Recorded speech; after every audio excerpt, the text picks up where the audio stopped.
Alors voilà, oui, les candidats qui seront sur le terrain très certainement en fin de semaine. Maintenant, il y a 410 000 électeurs qui sont inscrits sur la liste électorale pour la Ville de Québec et on a hâte de voir qui sera le prochain maire ou la prochaine mairesse. Oui, et surtout, qui va succéder à Régis Labaume à l'Hôtel de Ville de Québec? Parce que c'est terminé, là, M. Labaume.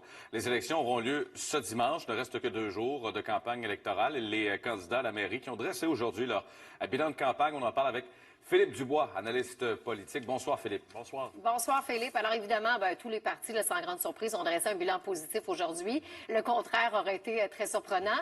Mais un élément clé de cette élection, Philippe, ce sera vraiment le taux de participation. Effectivement, lorsqu'on est dans une course serrée ou qui s'annonce serrée, c'est important pour les candidats de faire sortir le vote. C'est donc d'identifier leurs sympathisants, mais aussi de les convaincre d'aller voter dimanche. Dimanche, c'est une journée d'automne. Peut-être que les gens vont avoir autre chose en tête. Et donc, c'est important pour les partis d'inciter, d'amener les gens à aller voter. Ça peut faire la différence dans les districts, notamment. Il y a beaucoup de monde qui disait que la question de l'urne, il y avait peut-être 2 questions de l'urne. Une, qui aura le leadership pour remplacer Régis Labaume? Et l'autre question, c'est beaucoup le transport. Et là, les promesses varient selon les différents partis. Alors, ce soir, on est 2 jours avant le vote, on va rappeler les promesses de chacun des candidats. On va commencer en matière de transport et en matière de taxes aussi, parce que c'est important. On va commencer avec Marie-Josée Savard. Mme Savard représente la continuité. Donc, Mme Savard, c'est la continuation de ce que l'on connaît déjà. En termes de transport, c'est le projet de tramway. En termes de taxes aussi, c'est l'inflation, maximum de 2,5 par année.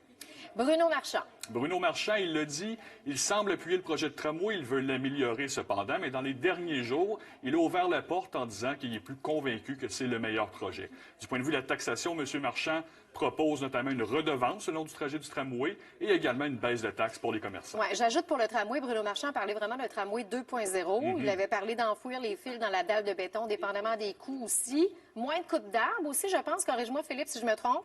Non, effectivement, les arbres... Moins de coupes d'arbres. Les arbres, c'est important, là aussi. C'est revenu sans cesse dans cette campagne électorale-là. Les gens veulent qu'on protège les arbres, notamment sur René Lévesque. Et il a aussi dit que s'il y avait trop de dépassement de coûts pour le tramway, qu'il va peut-être revoir le projet. Ça, c'est une déclaration qu'il a faite, oui. M. Marchand. Alors, ça reste à voir. Pour les taxes, vous l'avez dit, là, une baisse pour les commerçants à la 2e année. Jean-François Gosselin. Jean-François Gosselin.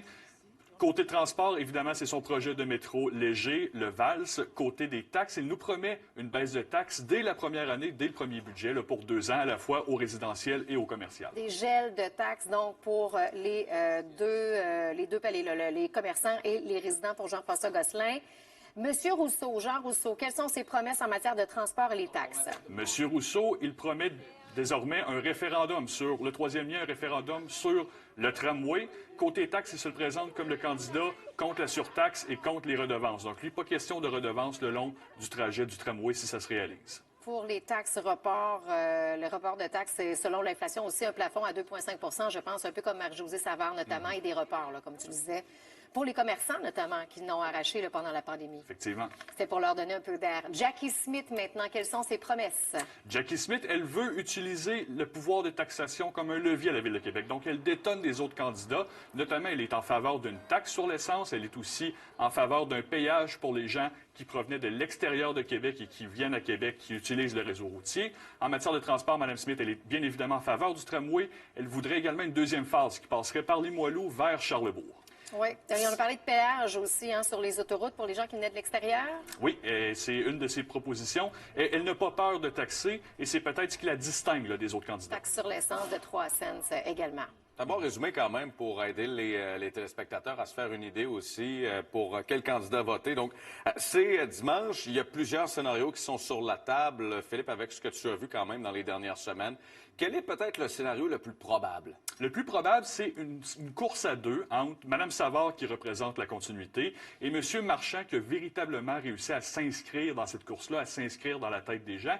Et selon les derniers sondages, il serait en remontée importante. Et donc, on s'annonce peut-être pour une course à 2. Évidemment, M. Gosselin n'est pas complètement disparu de la carte. Il demeure une force politique présente, mais on peut s'attendre vraiment à un combat là, entre Mme Savard et M. Marchand pour la mairie. On va avoir la réponse dimanche soir. Philippe, en terminant, si jamais il y a un scénario de conseil minoritaire, comment ça risque de se passer, les débats à l'Hôtel de Ville, selon toi? Ça s'est déjà vu. Rappelons-nous, Régis Labaume, de 2007 à 2009, était minoritaire. Donc, il risque d'y avoir, par exemple, une mairesse et un conseil formé à majorité de Québec fort et fier, par exemple. Donc, il y aura évidemment des compromis à faire, il y aura des consultations à faire. C'est pas synonyme d'anarchie, hein. Je vous rassure, ça fonctionne un conseil municipal minoritaire, mais ça va poser des défis supplémentaires, des défis auxquels on n'est pas habitué à Québec parce que Régis Labaume, depuis 2009, gouverne en roi et maître à l'Hôtel de Ville. Il va falloir apprendre à mettre un peu d'eau dans son vin, si tel est le cas. Alors, Philippe, on te souhaite une bonne fin de semaine. On va se reparler la semaine prochaine avec un nouveau maire ou une nouvelle mairesse à la tête de la Ville de Québec. Merci à toi.